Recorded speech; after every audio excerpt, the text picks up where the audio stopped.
apologies for being a bit late today. You have to forgive me and Beverly because we've had kind of a rough couple of days. I have had an awful cold for the last few days. I can't even believe that I've got a voice this evening because I didn't think I would. So yes, but I got I prayed for healing and God did His business, and I feel so much better. So, but it's really great to again be on another Women Lead. Michelle Johnson, I know you're there. Thank you very much for joining. Stedman McKay, thank you for joining as well. It's just a privilege to have you all on. So it's great. Hi, Stedman. He's one of yours. I want you to know that Beverly said, "Oh, I wish I hadn't said that I would come on tonight." But as I said to Bev, and I say, to myself sometimes, that it's those times when you find it so hard to do something. And Michelle will know when when say yes when it's easier to say no. But you have said yes when it would have been easier for you to say no. And I guarantee that tonight you are going to enjoy this evening. And I just want you all to just sit back and relax.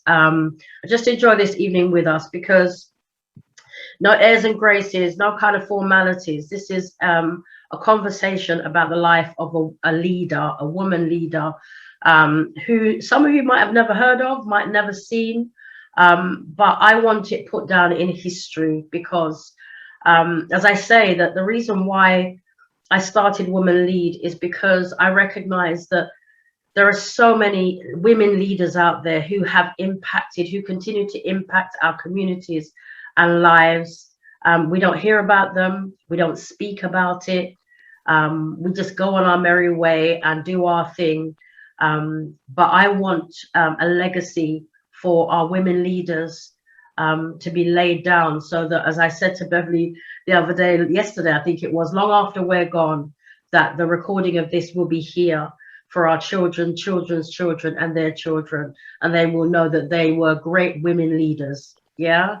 So Women Lead, we continue to lead, and I just really want to thank you for joining me. So I need to introduce my guest, because time, there's never enough time, and I don't want to talk. I want you to hear from Beverly tonight, because this is her night. This is her night. Do you remember? I don't know, for those of you who are old enough to remember This Is Your Life. Well, this is what this is like for Beverly tonight. This is your life. So I am going to read a bit of a biography, but the substance of it you're going to get from Beverly. And let me call her by her name, Dr. Beverly Isidore Lindsay, OBEODDL. And Beverly will explain all of that tonight, so I'm not going to go to explain it all. But I will say that Beverly was born in St. Thomas in Jamaica. She has dual nationality, Jamaican and British. She came to Birmingham as a young teenager to complete her secondary education at Brooklyn Technical College in Birmingham. She pursued her career in nursing and midwifery, and later furthered her studies at Birmingham City University, which was formerly Birmingham Polytechnic, for those of you who know. Throughout Beverly's career and the building of her travel agent business, and she's going to talk about that as well, Diamond Travel, remember that name.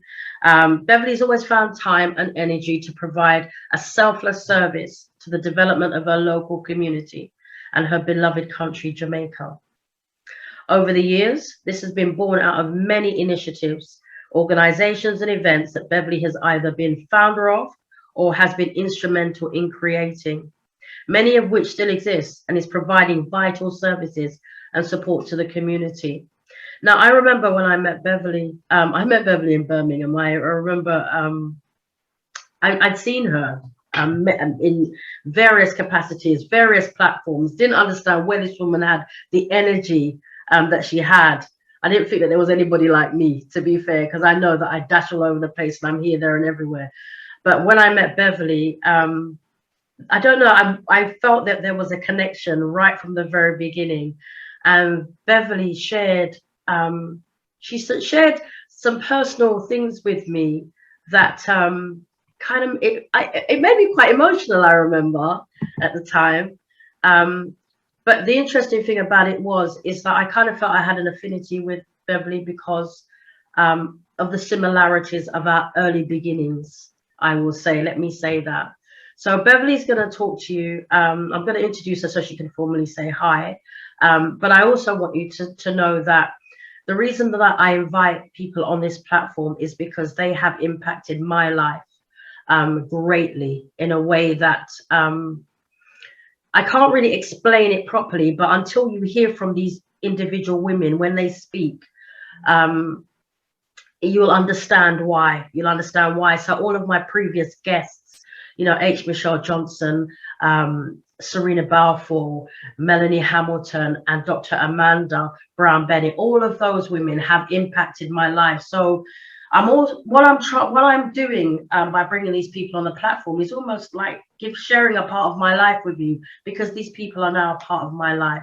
And as I say, Beverly and I have been together on different platforms where I've heard her speak passionately about various things, whether it be young people, whether it be the situation in Jamaica, whether it be just a situation in our communities. And she is a powerful leader. So I have great pleasure in introducing to you Dr. Beverly Isidore Lindsay, OBE, OD, and DL. Would you like to say hi? Good evening, everyone. And I really don't know this thing about being a leader. I can't even lead myself. But thank you very much for having me. And I hope I won't bore you too much. And I told Angela, as I've told many people, I really don't like doing these things. I don't like talking about myself. But, you know, because I like her, she's a nice person. And I even tried to cancel a couple of days ago. But yes, you did. And I never let her. Yes, thank you. Yeah. I'm a little bit croaky too, because I didn't even sleep last night. I had some challenges that kept me awake. So, and you know, let me tell you something. That's the plan of the enemy, because he doesn't want to hear, you know, about our women leaders and what has brought us through and how we've come through and how we've conquered. And you have, by the grace of God. And you know, you're here, and you know, I thank God for that, because I know that you are going to be an inspiration to the people on this platform. You definitely are. And even long after tonight is finished and we have this recording, you will continue to impact lives. So I want you to tell us about your early beginnings, Beverly, what it was like growing up, you know, as a child, where in St. Thomas, Jamaica, and when you came here. If you tell us a bit about that, please. My early beginnings, I always start by saying my early beginnings, I was a bit, my childhood was like a bit of a nomad, gypsy. Because my mother, my parents, mainly my mother, left us when we were quite young. And we were left in the country with grandmother and aunties, whatever. But soon after, my grandmother was a Bogle, you know, relative of our great Paul Bogle. And she was a very clever woman. She couldn't read and write, but she ran a business when I was born, and the shop is still there. Cousin running it, she had a grocery shop, and she was a very clever, and she really believed in education. And my grandfather didn't. And I can remember my grandfather, you know, telling me, say, "Girl, you know, need no education." But anyway, she soon took me to Kingston, and I started boarding out with different families. The first person family I was boarding with, they were really quite horrible, and I had some really challenging experiences with them. Not good at all. But I went to from that family. I went to a good school, a school called Peterkin Prep, Brentford Road. It was a small prep school, and that really gave me a good foundation. I remember the woman, the owner of the school, a small school, and there were a very mixed school. There were just about 5 of us in that school that were my color, and there were Chinese and Syrian. And I remember every day she used to almost want to beat us. You have to stand up straight and say, recite, don't lean on others, stand on a footing of yours, be independent and cultivate a sound backbone. And you have to stand up straight. And that has kept me in my mind. And we had to recite another one, heights and great men, reach and kept, was not attained by sun and flight, but they who had their companions slept were toiling upward through the night. So I had that foundation. And yeah, we moved from that house family to another family. And some of them were good and some of them were bad. As I said, there are people that when the money didn't come from England soon enough, we didn't get any food. And my brother and I used to sometimes one bowl of cake and some water, and we used to say, well, they should give us a discount when they get the money. But it was a mixed childhood before they decided to put us on a plane and brought us here to England. How old were you then, Beverly? I'm not discussing age. No, I'm saying when you came to England.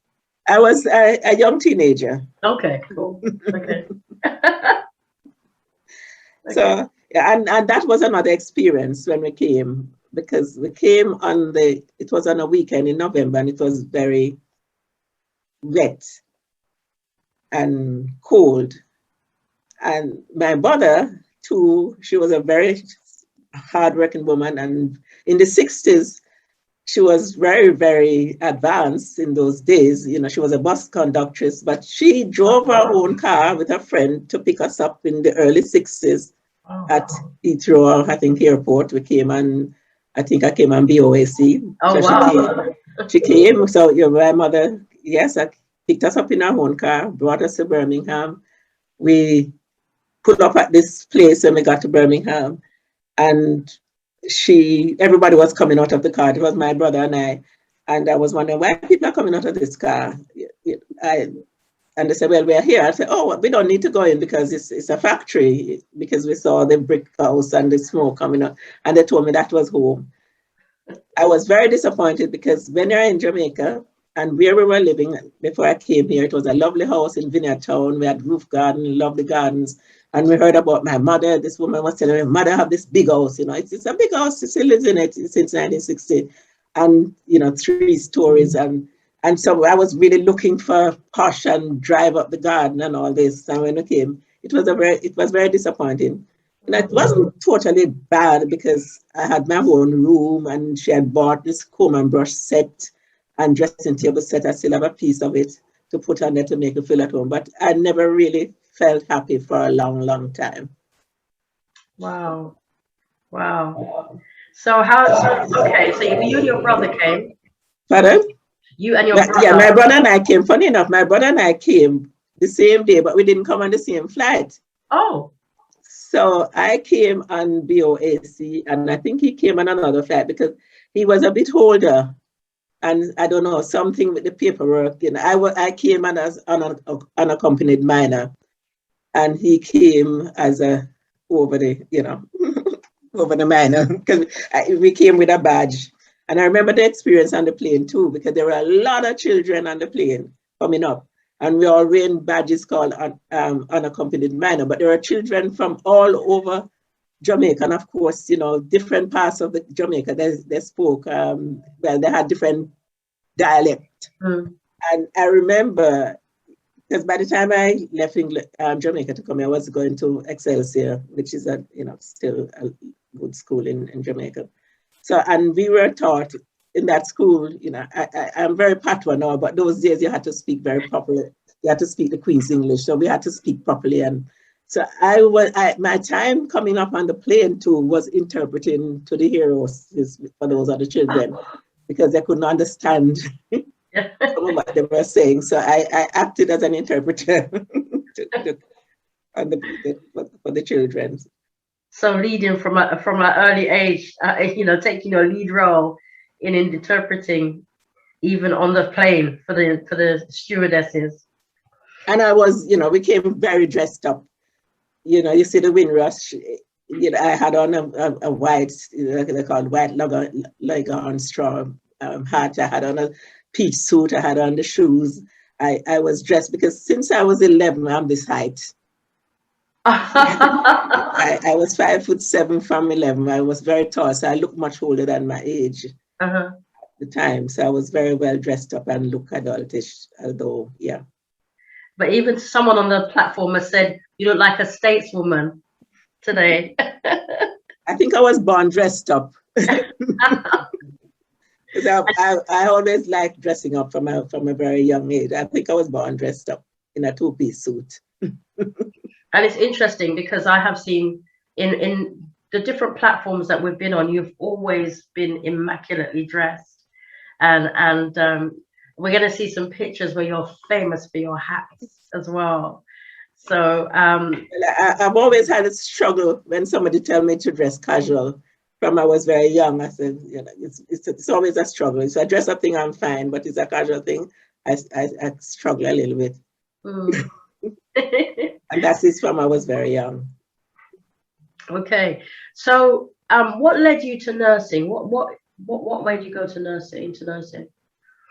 Well, I came here, and of course, your family wish you. In those days when you came, a lot of people went into either, at college, most of the girls went into either secretarial or nursing. And so my path, you didn't really choose your path, your family chose that for you. And I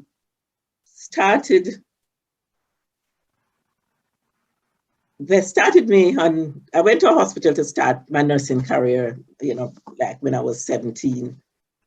And unfortunately, it didn't work out as planned. I got pregnant and I, ended up with 2 children in my teenage, and which was not a good thing in the 60s. I was, they say those days you bring down disgrace on the family and all this. So I had the first child, and I won't go into, there's a lot of things around it and why and wherefore. And then soon, it was very difficult with having that first child. I was at home. I ran away when I was pregnant, first start, I ran away. And my boyfriend mother put me up in a little box room, and I was there, and but I had a nice room at my mother's house. But I didn't want my mother to know that I was pregnant, so I ran away. But she kept looking for me, and she even came to the house a few times, and I didn't tell anybody, and I told her not to tell her. But eventually, I went out to see her, and she said, the car is outside. If you want to go home, get in it. So I got in it. And I went home, and she didn't speak to me, but she took out some clothes for me to wear, some maternity or big clothes for me to wear. But it was really quite, there was a lot of cussing, and you bring down disgrace on the family. I teased my brother that died, and died a couple of years ago, and he even made a song on me, and I used to sing it. I still sing the song, Low down dirty girl, you made me feel ashamed. And that was the song. So it was really horrible. Yeah. And I won't go into how I got pregnant the first time, but then there was but I've really never spoken to the boy that I got pregnant with the first time. And I don't think I've ever spoken to him from that day till he died a few years ago. But anyway, there was another friend of ours that used to come to the house, school friend, and he kind of felt sorry for me because I used to lock up myself in my room. In the daytime, I'd come out and look through the window. In the evening time, when everybody come, I'd lock up myself in the room because I'm just a disgrace. So, but this other friend, he used to come and talk to me, and then once I was pregnant, he used to take me to the movies and take me to dinner. And he was the only kind of person that showed me some kind of compassion. So soon after, within months, I got pregnant again, because this time I thought I'd fallen in love. and then he ran off. You know, yeah. What teenager? Everybody was teenager them days.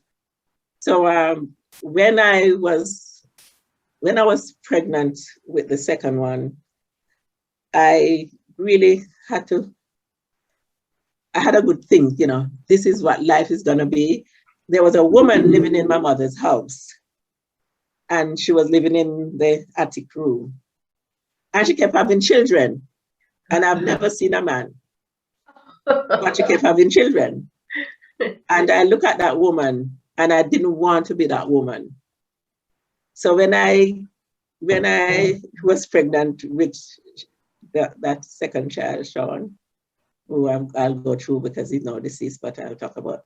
And yes, I started making an application to do nursing.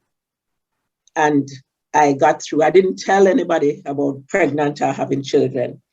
So by the time he was 6 weeks old, because I was still living at my mother's house then, I got through and I went to work. And the woman, I left the baby at home, but he wasn't on his own because that woman that was living there having the baby, she used to look after us as well, looking after our food and looking after our clothes. And my mother worked several shifts, so she was like, you know, the helper, but so this baby was left. So I went to work and I said to the little baby, and sometimes, you know, I'll come back to his death. But I remember the morning I was going out, I said to him, boy, is either you suffer now or all of us suffer for the rest of our lives. So that's how I went out to start doing. That's how I ventured into nursing career. Didn't tell anyone. All my years through nursing, I lived that double life. It wasn't hidden from my friends, but I lived that too double life. I didn't tell the hospital people my business, and I, you know, had my own friends and hospital people. But I got through, and I think I did well until I decided to leave nursing and midwifery. I did midwifery in Maston Green, then I went to London to do a couple of years stint, and I went back to Maston Green. And then I was doing some voluntary work in Handsworth during the days when they had the SOS law and people. Yeah. So I actually went to Jamaica one year and I just came back and gave in my notice. And they asked me, Beverly, what, you love nursing too much, you know, because I was always a dedicated one. If anything happened, they called me, you know, exchange transfusion in those days, because I ended up working on the special care unit. I did the course and I was always there. And they said, why are you leaving? You love nursing too much. And they said, what are you going to do? I said, I'm going to work with Black people. So I'm still working with Black people. So I just left, didn't know where the path was going to lead me. But I went to Arambe, and as you said, I had to go and do a course in community advisory. That's how I went to Birmingham Polytech. And yes, I got the job there as senior community worker. And I think I made some difference there. We had challenges too, a lot of challenges. So it would take a whole year to talk about the good and bad. But yes, there were a lot of incidences. Those are days, as I said, it was the uprising of the Rastaism and the rebellion of the SOS law and youth rebellion, and every minute they were locking up young people. And when I went for the job, I was criticized by the interviewers because I was too dressed up. I drove a car and I had on a tweed suit and I had on a fur coat. And I thought I didn't have the right image for the job. But anyway, they gave it to me. Okay. And the place at the time was just used like a dust house. Everybody comes, smoke their weed, and, you know, so I changed it, I cleaned it up, you know, I went to London, a friend of mine had a place where they sell carpet tiles, and I bought tiles, tile at the place, got volunteers come help me paint at the place, and turn it into a proper advice that we delivered services, social welfare, industrial tribunal, whatever. And I used to go when I developed a good relationship with the police, Cornwall Road Police Station at that. And so it worked out that after a while, when they arrested the youth, even at midnight, 2 o'clock in the morning, they'll call me, and I'd come out of my bed them time of night and go to the police station and I'd get them representation and most time get them bail. So the dress up can work because it's not, sometimes we think you can help each other by shouting out and rebelling and waving placard, but sometimes you can use a softly way. And because sometimes we shout too loud and we don't get results. But I found my way. I got there and got some. To this day, some of them would see me and say, "Thank you, mommy. Remember what you've done." And I have many incidents too in Harambee doing social welfare that people would lose their benefits that I had to go down there and talk to them about. And we used to do industrial tribunal. I don't even know what I was doing those days and what I was saying. But I remember a few years ago, I bought a nice new car and I ran into a woman's parked car at a cash and carry and the woman, and it was a parked car and the woman wasn't the car and somebody went and got her. And I said to the woman, "Oh gosh, I'm so sorry. I haven't got anything. When I'm hungry, I always run into something. I was upset about something."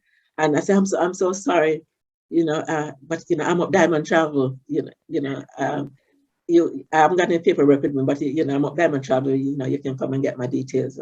And she kept saying, "You don't know me, but I know you. You don't know me, but I know you." And I said, "Oh Lord, you're going to kill me now." And she said, "For 20 years, I want to say thank you." And she reminded me of an industrial tribunal case that I went with her, with the man from ACAS, and I defended her and won the case. And she got her job back or whatever. And she said, "You go fix your car, I'll fix mine. Thank you very much." There you go. And I had another incident at Harambee too. Some years ago, I Diamond Travel, and I had some unfortunate circumstances in Diamond Travel, and I walked into Rackham's and I was really in tears. And this young lady said, Miss Lindsay, everything I am today is because of you. Everything I am today is because of you." And I said, "Who this young lady?" And I went over and she reminded me of the story. She said she went to university and her mother died now and she was migrated to Canada and she's done so well. And she reminded me that when she was a teenager, she got pregnant and her mother took her to me at Harambee and said, "Oh God, she mashed up her life," and she, and the whole still. And I said to her, "Well, you don't even know me. So, and you're bringing your daughter to me." So I said, "Someday somebody will be taking their daughter to your daughter." And I told her my story and the girl, yeah. So I have a lot of things, people who have got the benefits say thank you. Yeah. So my experience at Harambee, there have been a lot of positive experience. We had what made me leave, part of the reason too, is we had an incident that, because I said it was the uprising of the racism, and sometimes when I try to help your own people, right, they demand so much and want and think you have more, can do more. And most of them thought we had money there, after money to give them. So there was a scene, and if it was nowadays with the mobile phone and so on, you could have seen a real picture because all the Rasta in Birmingham and wherever decided to march up on me at Harambee. Oh wow! It was a scene to be behold. They were marching up with the iron stick, and the papers were there. It must be in some archive, and they came in on me. And there was two people, Dr. Jenny Douglas. You might have seen her on the chat or on TV. Yeah. She deals with Women's Health, and her husband, both of them, and they decided marching with me because they're gonna turn me upside down and cut out the key, or the filing cabinet key out of me, and they backed me up in the room. But I stood my ground and I told them, and a few Jamaican words came out, and I said, "Well, I grew up in Kingston. I know about Rasta a long time before them, right? And my grandfather was one of the original Rasta, because if you read a book called Children of Sisyphus, you'll read the story of somebody like my grandfather who did leave my grandmother. As I grew up, I heard the story that he left my grandmother with all of them to go catch boat to go Ethiopia." So but when I told her, I told them the story. I remember my grandfather every day, this song is in my head. He used to sing a song. Take me back to Ethiopia, where the yam and the dumpling flow. All my trouble will soon be over, and then black man shall reap no more. And if I die before the day, my duppy will be going away. My grandfather sang that song all the years I knew him until I left. And yeah, so I gave them a Rasta story, and I retreated. And have respect after that, because I was just some of them become capitalist ballad or whatever, and I've seen them at funeral and so on. And remind me, said thank you, Mama, because some of them who were well educated and dropping out, I encourage them, I mentor them to go and do, and some of them are doing very well. So there's all kind of, the Arambi story take the whole night, and we don't have the whole night. So, but the thing is, but as I said, I don't think that you would probably even remember the amount of people's lives that you have impacted, because you've met so many, you've done so much. You gave up a career in nursing to go and help in your own community, and that, that's something to be reckoned with. I mean, in the chat, it's got somebody says, "Wow, such a reward for your handiwork. Well done, Beverly." And it's true. I don't think you could even remember. You wouldn't even remember all the work and all the lives that you have touched just by by your passion, just your very passion to give, to help, and to serve. So I want you to talk about Diamond Travel, because we've heard you mention the name, but can you tell us about Diamond Travel and what was it that made you start that business? Well, again, Diamond Travel. My whole life, I'm an accidental businesswoman. Nothing that has happened in my life I've ever planned. Diamond Travel was never planned. I never wanted to go in business. I still don't want to go in business, and I still don't want to be in business. I'm crap at business. When I started business, somebody said to me, "You never make a good businesswoman because you're a community worker and not a businesswoman." And I'm not a businesswoman. But anyway, I tell you how Diamond Travel started. So whilst I was at Arambe, I started getting and doing quite a lot with the Jamaican High Commission. So, and they had a consulate in Birmingham then, and they soon closed, when I just started, and they soon closed it. So I started doing a lot of the, spill off of work and like a go-between. So they, at the end of this 79, I think, after Margaret Thatcher became Prime Minister, prior to her being Prime Minister, they used to have a restriction of funds leaving the country. Like you have to report how much you're going to take out of the country, So the repatriation of funds was limited.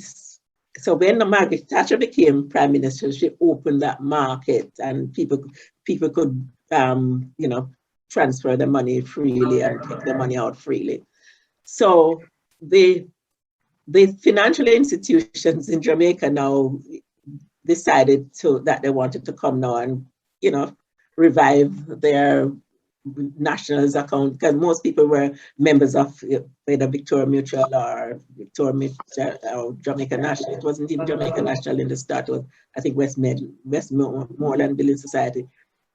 So they called High Commission, the High Commissioner at the time, Ernest Spirit, God rest his soul, and asked if they knew anybody that could help them to get this word out in the UK, to the promotional tour in the UK. So I had a call early 79, and this is from Victoria Mutual about setting up a promotional tour. Then Jamaica National called me a few months later and I said, well, I'm doing it for one. So I started helping them to tour the UK, to encourage people to save back home and get mortgages. And so, there's a whole place in Spanish Town, Keystone, that I think I've done all the mortgages for that area. Yeah, so we started, different people started coming up. So eventually I started doing some kind of voluntary field repping for Victoria Mutual. And then they offered me more like marketing coordinator for the UK. So by that time, I'd left Arambe. By the time, a few years later, I left Arambe and started a little thing, because after the Rasta uprising, one of the Rasta boys said to him, Mommy, if you want to help Black people, go leave and go help yourself. So I took it as advice and started trying to help myself. So so I was looking then. The Victoria Mitchell work was coming. I used to do a lot from my little bedroom in my council flat and my kitchen. The customers, they used to come there. So I started looking for an office to rent to do this work. So I was just living down the bottom from where my office is, down Spring Hill in a council flat down there at the time. And so I wanted to find somewhere close to where I live that in case my car breaks down, I can walk. So the place that I am at now, there was a photographer next door, and I had some money for him, and I went there to pay him. And I said, "Oh, I'm looking for an office to rent here." And he said, "Let me show you somewhere."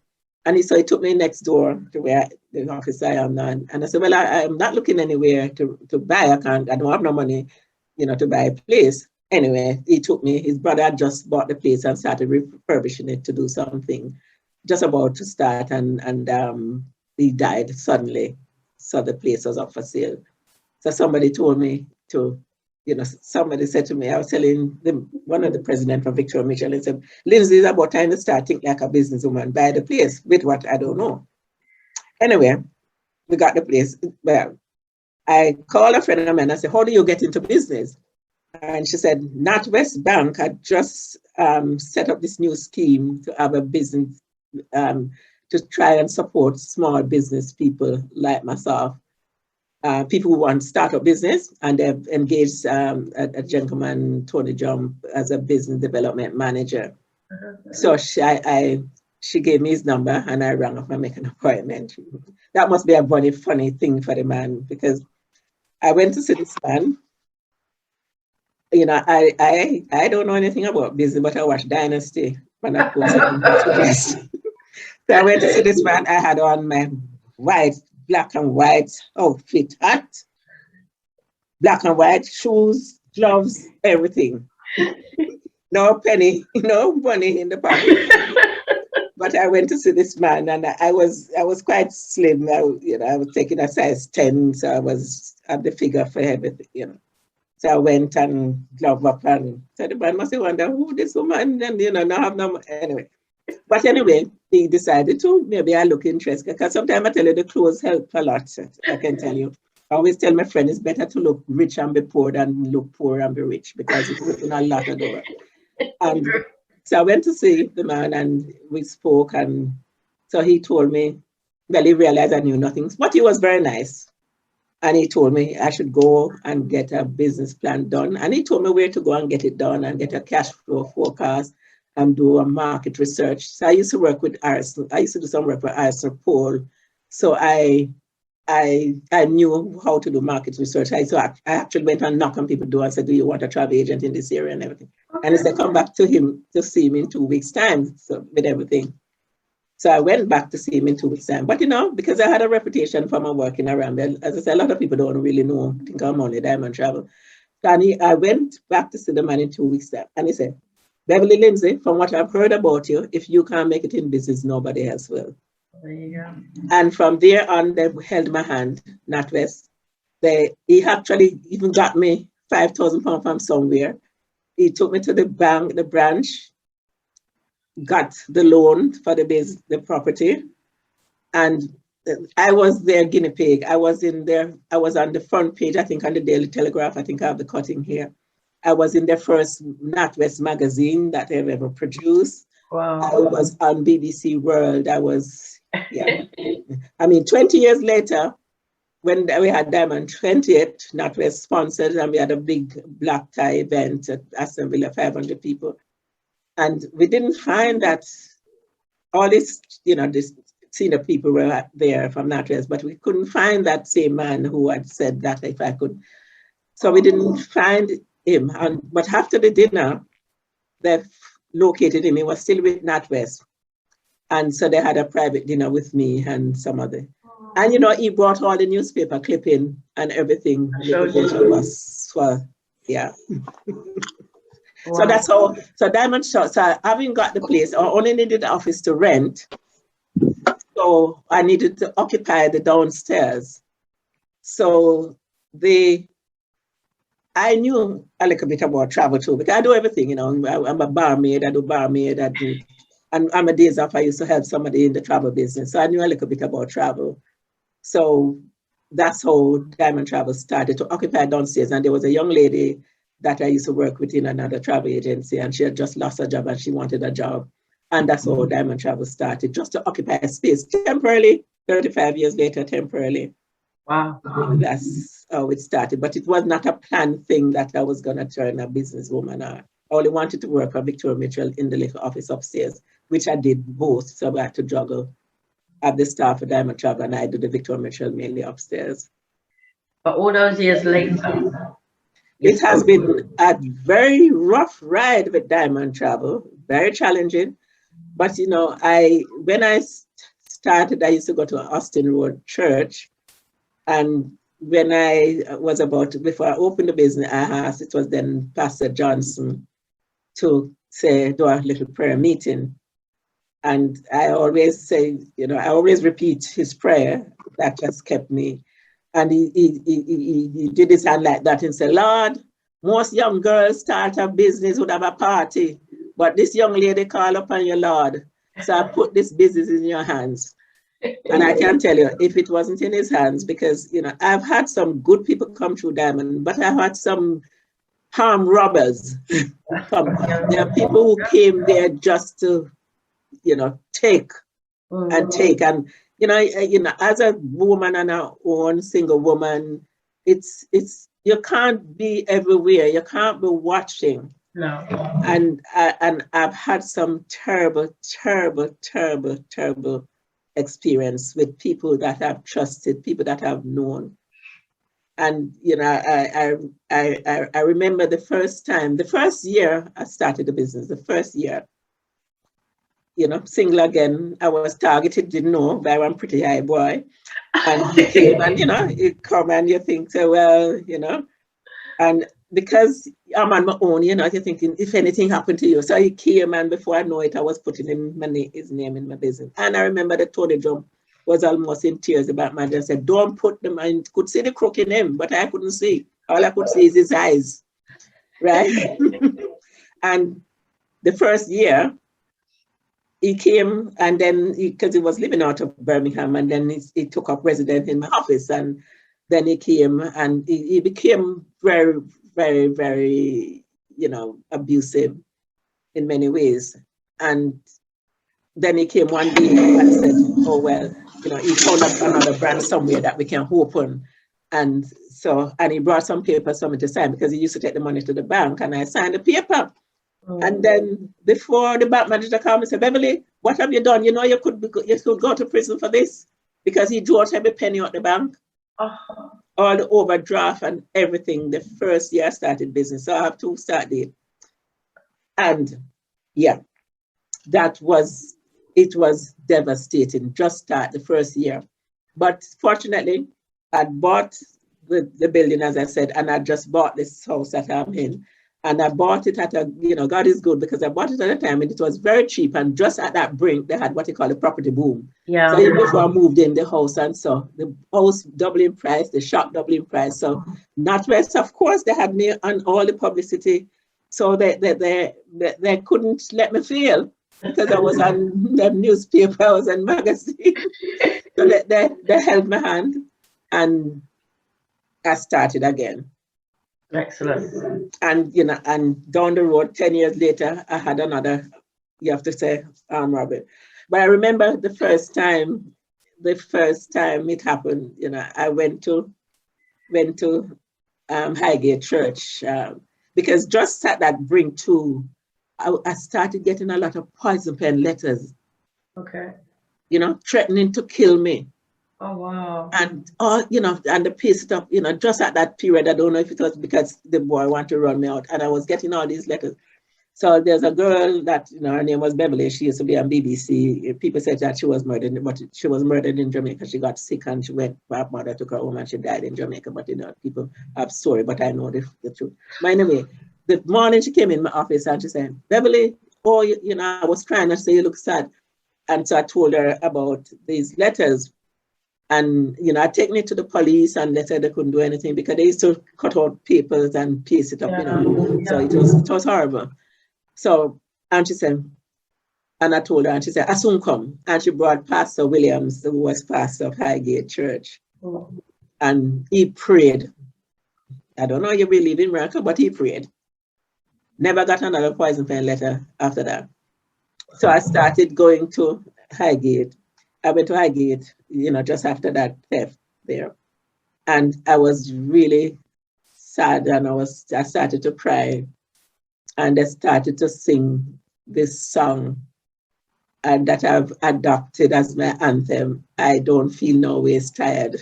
Sorry. And I never heard the song before. And they were singing the song, and I started to walk up the altar, and, you know, and I was bawling, you know, Jamaica, we not cry when. So I was bawling and bawling, and I went up to the altar, and everybody was praying, and I was bawling, and they was praying. I don't think up to now they know what I was bawling about. And yes, and you know, as I said, 10 years later, I had another accountant that ripped me off badly by this time, you know, because I walked from church to church. Every time they tried to baptize me in those days, I used to leave and go to another church. So I was at Gibson Road, and then I went to George Street, and yeah, just as I started going, I had another big robbery in my business, and I did the same, walk up to the altar and bawl, and everybody at George Street Church prayed for me. I don't know if they know, you know, Derek knew, because he was just newly at George Street then, and I knew Derek long before I went to the church. So, and it was because he went there, started visiting there, then and everybody was praying for me and bawling. So that's, you know, I always take my burden. Yeah, there's a little burden down by the riverside, but I made a river at the altar because my tears was enough to make a river. You know, and a few years ago, you know, 2 years ago, I got the worst thing ever that could happen in one's life. You know, my son, the one I left in his cot, after he did so well, when I had the 20th anniversary in 2007, I made a speech that thank God that my children pass the worst and they never get into anything. And didn't know that tragedy was around the corner. And my son took his life. And, you know, I was at an all-time low. You know, Reverend James came here the night, because I tell you something, you know, I'd spoken to Sean, like just running up to the Christmas, and I said, are you coming home for Christmas? And he said, no, I'm working. And I said, you know, the last year, 20 December, I said, no, I'm working, you know, I'm not coming. I said, you're always working. I said, I'm coming up, they come knock you up for some money. And that was my last conversation. And that was a miracle in itself, you know, the way things happened when I learned of his death. Then, because he didn't come for Christmas, and, you know, he had girlfriends somewhere else, and he spoke Spanish like how you speak English, and, you know, and everybody saying it's a big man you're worrying about. I keep saying, I don't know if Sean is dead or alive, and I can't hear from him. And they say, you have to worry too much, because Boxing Day, everybody always gather here at my house, and they say, you worry too much, man, a big man, and so on. So, you know, Steadman there. So so by the Wednesday, after Christmas now, his workplace called. He didn't turn up, and he was such a, you know, loyal, punctual person. So they started getting worried, because they thought he was with us for Christmas, because he didn't turn up to work that day too. And when he said he was on his way to work just before Christmas, and he didn't turn up. And then by the Wednesday, you know, after the holidays, they called, and they said to me, oh, if I think he'd self-harm. And I said, no, man, he's the most positive person, because he sent me poem, you know, I pray for the sun to shine, and it began to rain, but then I pray, you know, only to say, thank you, God, that I live another day. When it rained, did not the flowers go? You know, he's make all these positive poems. And I said, no, man. But, you know, by that time, you know, you think something wrong, you know, and I can tell you the worst feeling that you could ever get in your life is not the death news, is the missing presumed dead. Yeah. I cannot even tell you how that feels. That is, when I hear these people, when I see these people and say somebody missing, I'm telling you, it is so hard. So they I don't even know how I get to that, but I just finished this. So yeah, so they started, I had to go to work. I had a staff problem. I had to go to work every day. It's just the same. I came home this Saturday and I pray. I said, Lord, if I'm dead, praying a patrol. If I'm dead, let us find his body. And if he's alive, if I'm alive, let him come home. And I was here and I started to cry, live alone. And then I have an auntie in Jamaica who's a pastor. And I went upstairs to call her. And as I put my hand on the receiver, the phone rang. And it was my auntie calling from Jamaica. And I said, I'm bawling. I said, I was just about to call you. And she said, yes, I can feel you. I can feel you. I can feel you. And they finished, by the time I finished with her, my mobile rang, and it was Derek Webley, Pastor Webley, the Bebam outside. And he was in his tuxedo on his way to an event. And he came in and me started to say, him dead, Derek, him dead. And Derek said, no, man, you must have hope. You must have hope. And the phone rang because the police went to the wrong number address. They went to Avenue Road instead of Avenue where I live. So then I got the news by phone, and I would be dead if he wasn't here. So God I just tell you, I have to tell you the miracle of God, because you'd hear him say at the funeral, he's never heard a scream like that. And I started to convulse, and he had to put me between his two legs and use one hand to phone everybody. And I can tell you, in no time, Reverend James, said, man, my house was just full. A lot of people were dressed up. They were on it on Saturday evening. They were on the way to something. And somewhere. But my house, they were all in my house. I can tell you, that's when I really felt in love. I don't even know where they know me live, because, I'm a person kind of private with my address, my home. My private life is very private. And they were all here. So that was a trauma. And, so it messed me up quite a lot for a long time, and with the business, and I just could not function. And I got somebody, one of my cousins, to come from Jamaica. I applied for a work permit, and they of course, the Home Office turned me down. So I wrote a passionate letter and tell them, I live in this country and I've done all these things, and I got one from the Lord and the High Commission. And I said, this has happened to me now, and I need somebody to help. And they didn't even, they got the letter at Home Office, and they didn't even write back to me. They called me. They called me the day they got the letter. And I can write very passionate letters. I'm good at that. and they called me and grabbed me. My cousin came up for a couple of years, and when she was going back, there was a young man that I had known from he was a baby. I was godmother to his sister, and maybe almost his godmother from, they all the family spend Christmas in this house and New Year's and Boxing Day, grandmother. And he worked for me when he just left school, and he left and came back, but he knew what was coming. I knew the system. And from the day my cousin left for 2.5 years, he stole out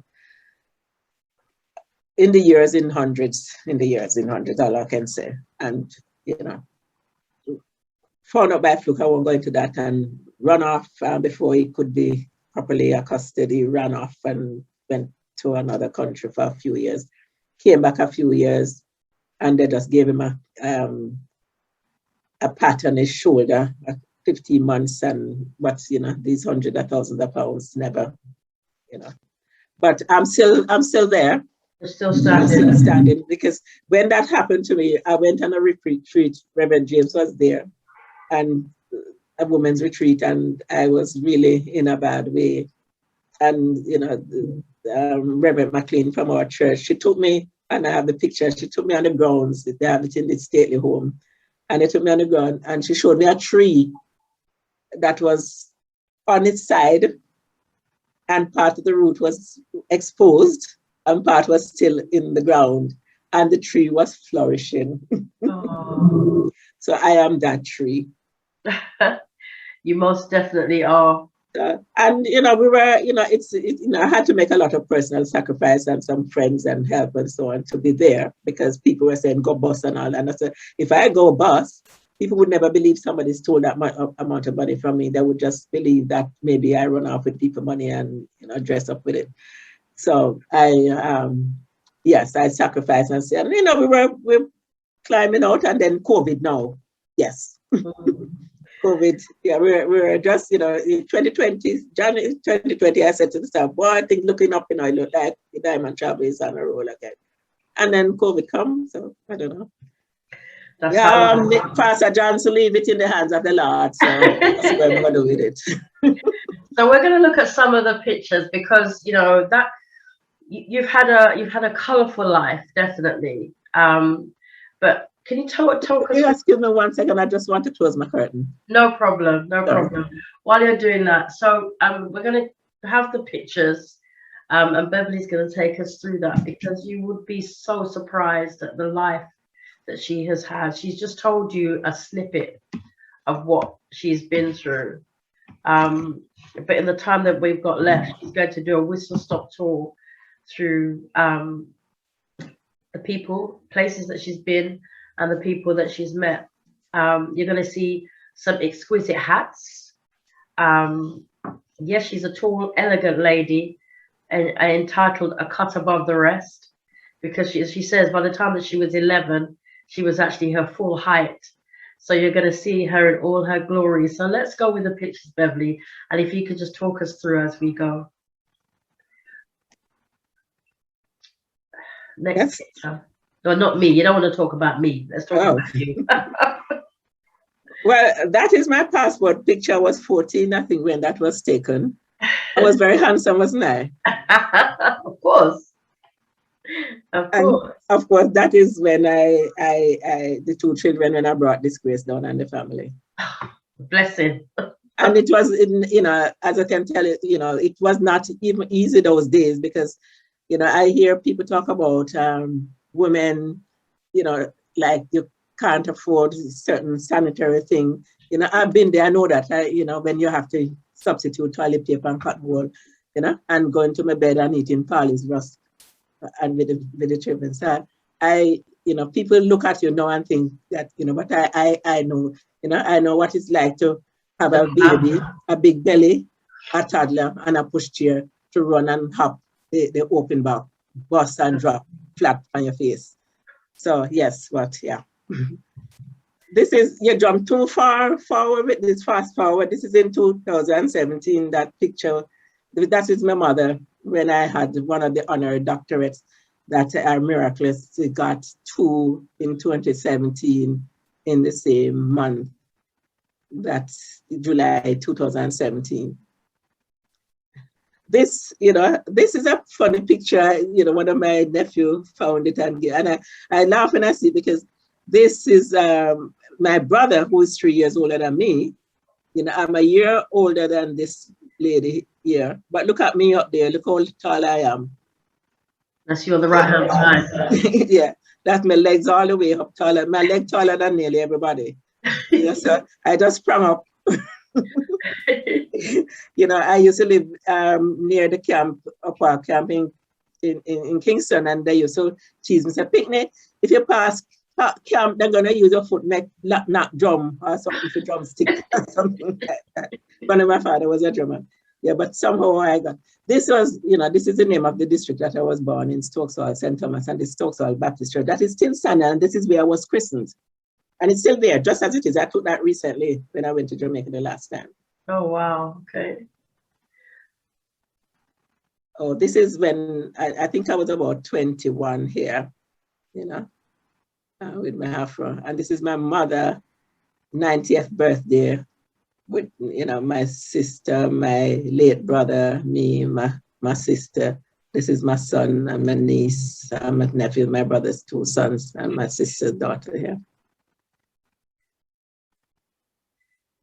Yeah, this is the doctorate photograph. I don't know why. This is when I did that course with the community and advice working at when it was Birmingham Polytech. When you started. This is a fake doctorate, but this is a real graduation. Okay. In 2008, yes, surprisingly, the Jamaican government gave me an OD, Order of Distinction, and this was the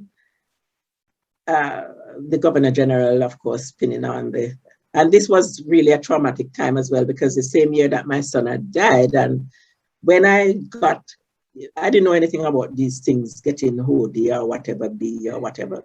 And I came home in July, and I did a lot of work with the Jamaican government over the years, and when the prime ministers and so come, I planned that tour in Birmingham and organized meetings and so on. Anyway, I got this from surprisingly, and I came home from the July in the same year of my son's death, and my phone rang, and somebody on the phone, I said, "Oh, Miss Lindsay, I'm calling from the Prime Minister's office," and I said, "Why?" But I thought it was an Oaks call, and he said, "You've been awarded national honor," and I said, "Why?" And he said, "Oh, Miss Lindsay, what all the things you've done in Jamaica." But I still thought it was an Oaks call. So I said to the man, "Just get up on my phone, because I just lost my son and I have no time for joke." And he said, "No, Miss Lindsay," and he gave me his name, and then he started telling me he just lost his mother as well, and we started talking about the dead people. And then he hung up and he forgot to ask me what he rang me for. And then he called me back. Yeah, so I went down to Jamaica in October, and the day of the rehearsal for this award, you have to do the rehearsal. It happened to be my son that died birthday. So it was a bit of a trauma, bittersweet, because I think maybe I've took my eyes off the ball and caused a suicide. So yeah. You look gorgeous though. I love the hat. And again. Well, this is when I received the OBE. This is 2011.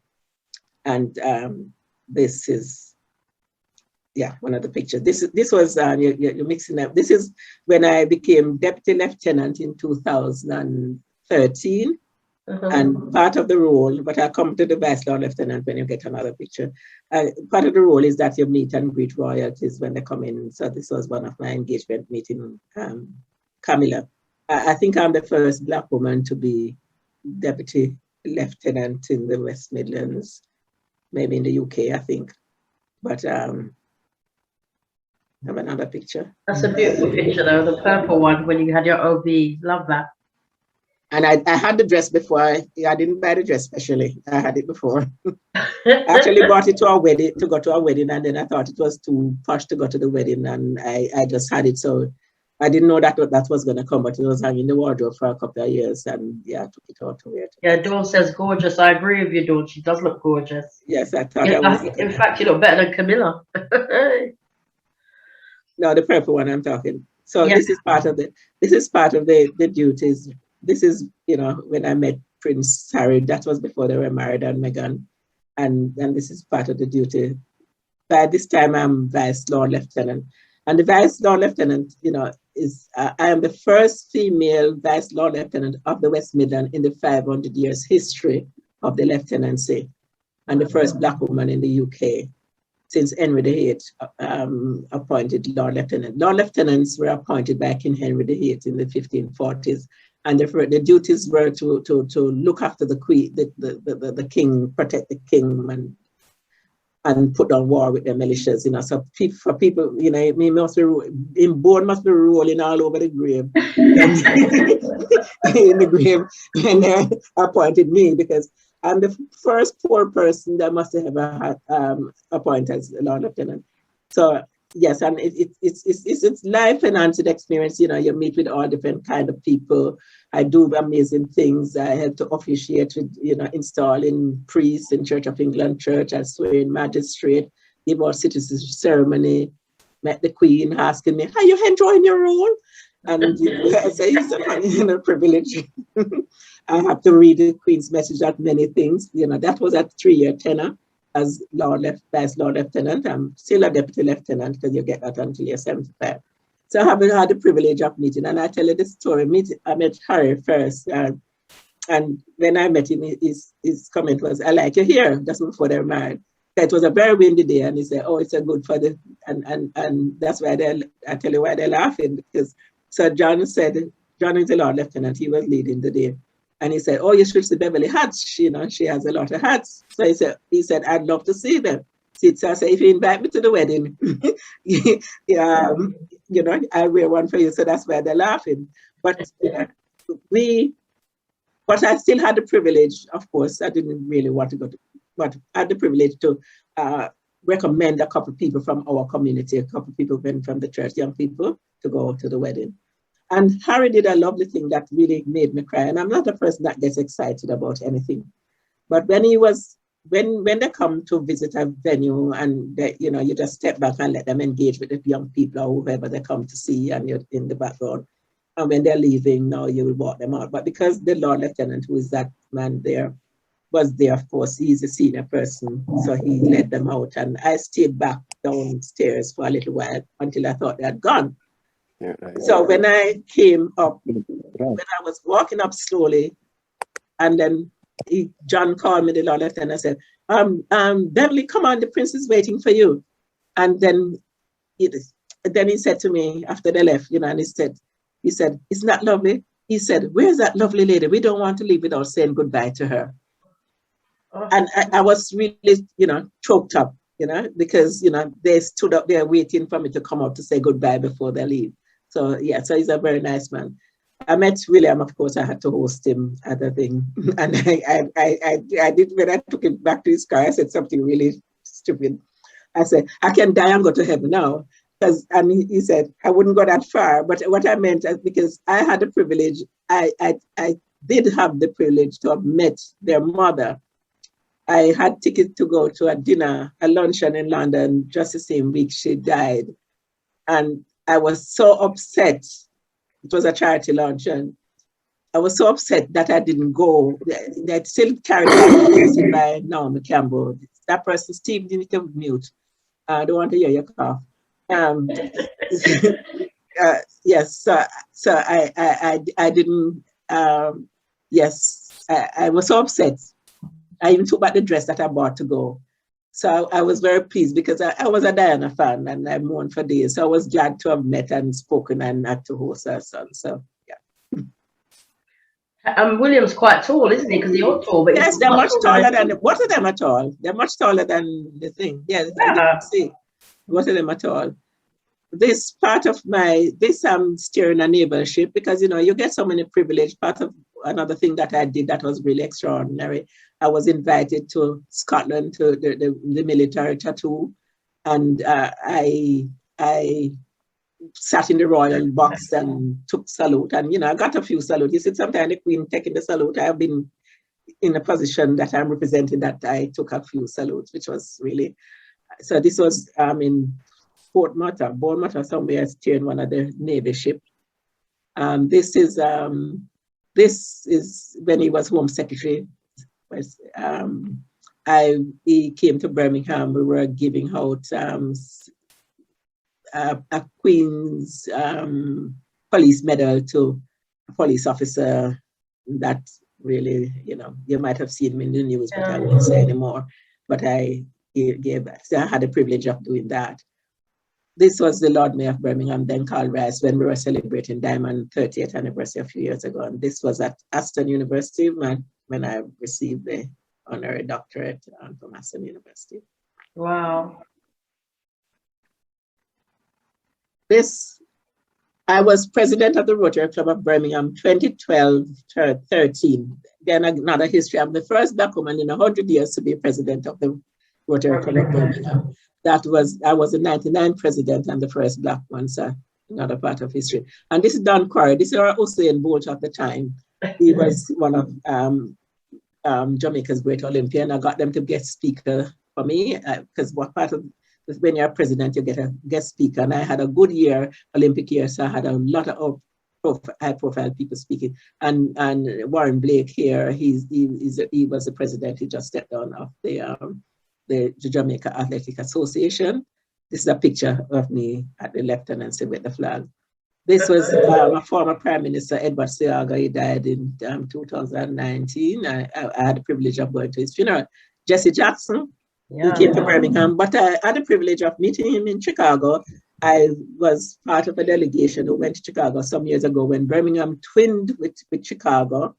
And of course, we went to a church thing with Jesse Jackson, and he took us to his home for breakfast. So when I met him in Birmingham, he was very happy and said, "Oh yes," and I tell him, "This is my girl, you know." And of course, this is Muhammad Ali. Many years ago, before his last fight, I don't even know if he's in the 70s or something.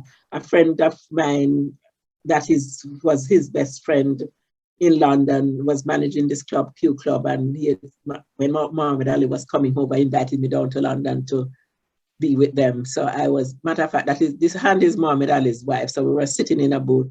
And at that time, I was asking him, because my son, Sean, who died, he was interested in boxing. So he was writing a little note for Sean for me. Oh, wow. He's very quiet when he sits to talk to, but when and then he got up and did his spiel, you know. He's a showman. This here, I had the privilege as Vice Lord Lieutenant to carry the baton relay and organize the procession in our church is it 2018, I think? And this was a historical moment, and we really had quite a thing in that church. Reverend James, you were there? Yes, we really had quite an event, you know. I think I wasn't able to come because of another event I was at in Dudley. Well, this was a historical event because this is the Queen Baton Relay for the Commonwealth game that was going around the world, and they had it in Sydney, somewhere in Australia that year. And yes, so they asked me, and I got two young people to flank me from the church. They say if I can get a youth, and I said, well, I want two. So I took a girl and a boy. And this was, she was the president and the bishop and the other people this is Steve Ollingworth. This is Usain Bolt, of course, this was 2012. I had the privilege too, because I was part of the team that really got them here in Birmingham. They helped to negotiate. I assisted the leader of the council, Mike Whitby, to get them to have the training camp in Birmingham. And the year before, his mother came to England, and he told them he didn't want anybody else to look after her but me. And I looked after her and took her to places. And yes, so this is the great man. This is one of our, I'm chairman for the Association of Jamaican Nationals. And we have the annual gala that we award people local heroes awards. And so this is one of the lineup with some of the people that the award is that year, a couple of years ago. And look at me speaking from the pulpit of Coventry Cathedral, Cathedral, Jacob Dryfoot picked me from Stoke, so up there, so representing the Queen, and I sat in the Queen's chair, of course, because when you go to represent the Queen, you're treated they are treated like that you're the Majesty of the Queen. So anything they do for the Queen is what they do for you. They get their briefing note, and you have to be treated, either you come out last or you come out first, and where you sit and how you sit and how you're treated. And yeah, so this is me up there speaking. So this is you, and this is pretty much your life, the life that, that started from St. Thomas in Jamaica, came to Birmingham, impacted so many, still continue to do so. So what are you doing now? Tell us a bit about what you're doing right now for the community. Talking to you all. Yeah. Well, since coronavirus, I have, one of the things I said in my speech, before coronavirus, I didn't know anything about Zoom. No Zoom in my daily bread. And when the first lockdown came, I thought I was going to go stir crazy. Because, you said, what is this? You thought it was just going to be a couple of weeks. And so then I started to walk. I don't know, a few years ago, if you see my back, I should have sent you that picture, you'd see that I couldn't even walk because I had spinal surgery. So my back is all screws and rods and so on. And I started to walk a little bit too for my mental health. I found that was you know, one day I decided to walk a long way. I walked 4 miles and I nearly called a taxi and jumped on something to come back. So I wouldn't go that far again, but I do a bit of walking. And since Sean died, before the lockdown, I started doing something with, you know, through the organization with Birmingham and Solihull Mental Health Trust. We put on some mental health conference because when Sean's that mental health wasn't so topical, and you didn't think of suicide as mental health. You just, you know, and people come, even unkind people come to my office and talk, you know, well, you know, I'm now going to heaven and all this kind of thing. And you really didn't, because, you know, I didn't even think about it as mental health, because he was a boy, very bright, very.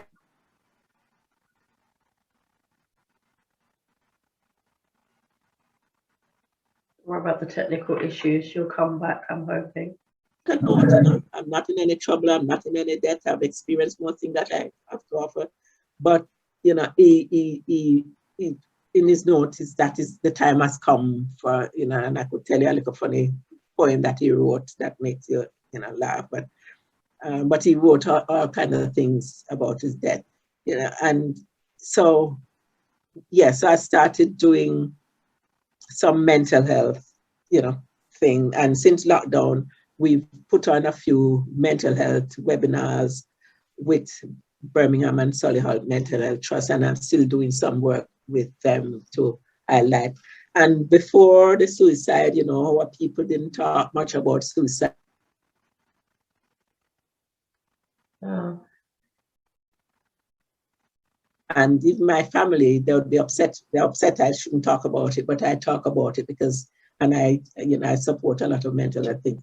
And I've introduced a few things through the organization. We have had some master classes, you know, encouraging people to how to go about becoming a magistrate, because, you know, we have more people in the in the justice system, Yeah. but we don't have enough people delivering the verdict. So getting people, and we've had master classes for that, and also about people, because another thing too that we try to encourage people to do is to nominate people for national honors. That people don't like. Everybody says about time you get some, and about time, but nobody is putting up. Somebody has to do it. Yeah. So we've had a few master classes to tell people how to go about putting up people for honors. And, you know, you have, you know, the Queen's Award for Voluntary Service. I sit on that committee that you nominate organizations that are volunteer-led. And of course, you have the BEM and the BMBE, the OBE, and whatever go.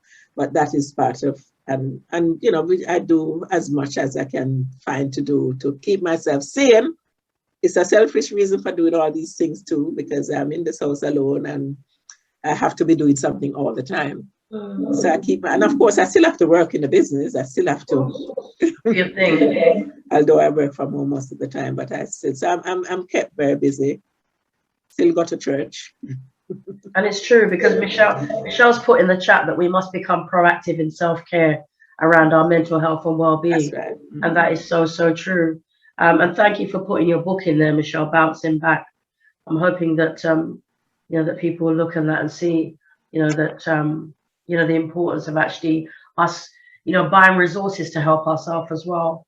You know, we don't invest in ourselves, I think, as much as we should. But Beverly, I really, you know, this evening, I just honor you. I honor you because even I didn't know the extent of the work that you have done, the journey.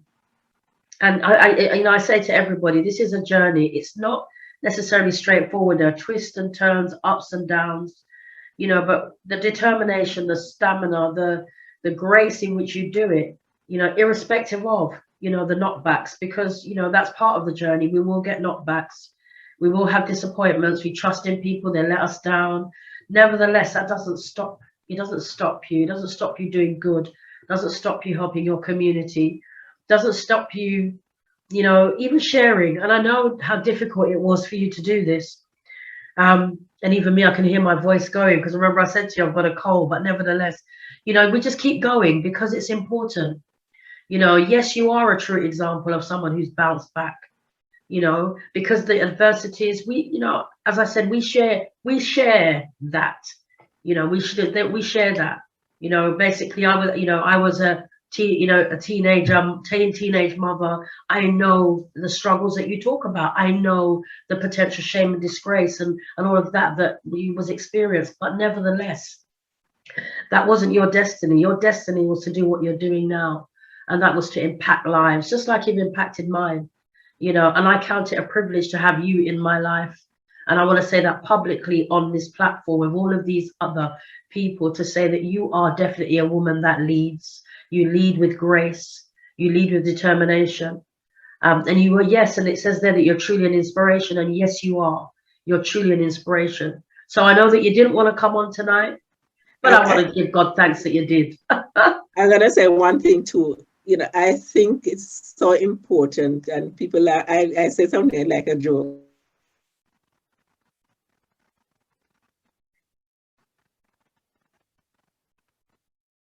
Let's wait for her to come back.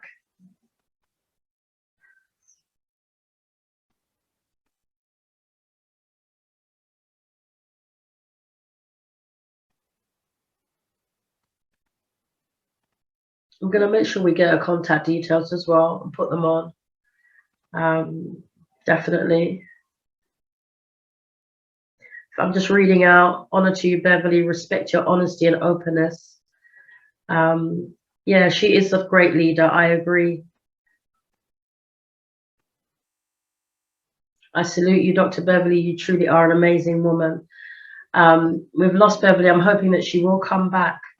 But what you've seen tonight is just an example of, you know, women that lead, you know, and ordinary women that, you know, go about their day-to-day lives, you know, just doing, you know, giving selflessly, really, because the amount of, when I phone Beverly, she's always doing something. She's in a meeting, she's on a platform. If she's not talking about mental health, she's talking about young people.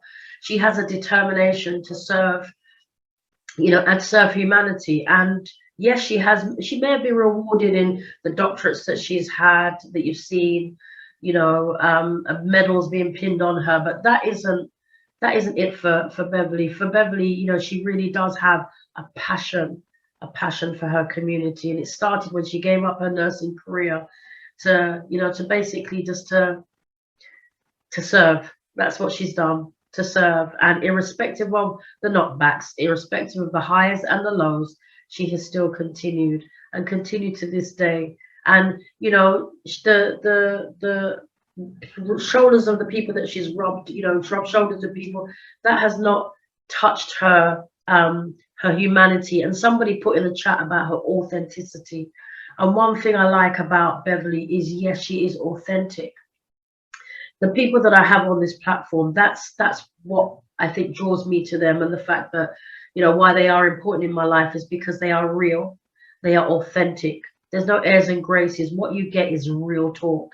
Their experiences, their real life experiences. And that's what's so important. Women continue to lead. You know, you continue to lead, and wherever you are, don't forget that you can be a leader. It doesn't matter where you are, you know, whether it be in your home, whether it be in your workplace, whether it be in your community, you lead. Don't be afraid or ashamed to lead, because there is a leader inside each and every one of us, whether it be small or whether it be great. But, you know, as I said when I first started this, you know, unity is definitely strength. You know, our voice needs to be heard. We need to speak. You know, we don't speak enough. We don't share enough about our experiences. We don't share enough about the things that we do, because we think that people think we're showing off or whatever. Well, let me tell you something. I'm proud of my, you know, my women who write their books and are shouting loud about it. Write your books. You know, go out there and speak. Do whatever you do it well, but do it with authenticity. You know, be the real you. Don't be fake. Don't be somebody else. Just be you. Because you can't, you know, let me tell you, there's something that comes from just being real with people, you know, just being real. So that's what Women Lead is about. That's what these interviews are about. Real women, real lives, doing real things in the community, you know, whether it be for young people, older people, it doesn't matter, you know, but we want to hear about it. So if there's anybody who you know that you think would be good to come on this program, then I also want you to let me know as well. Go onto our Facebook, You know, go to our Facebook and have a look. For those of you who aren't on Facebook, you've definitely got my WhatsApp or whatever. Message me. Put your feedback on our Facebook for those that do, or send your feedback to me so that I can get it up there. And also my website as well, www.theangelaclarke.com. Go on there. Yeah, and it's right. We're keeping it real. That's exactly what we're doing.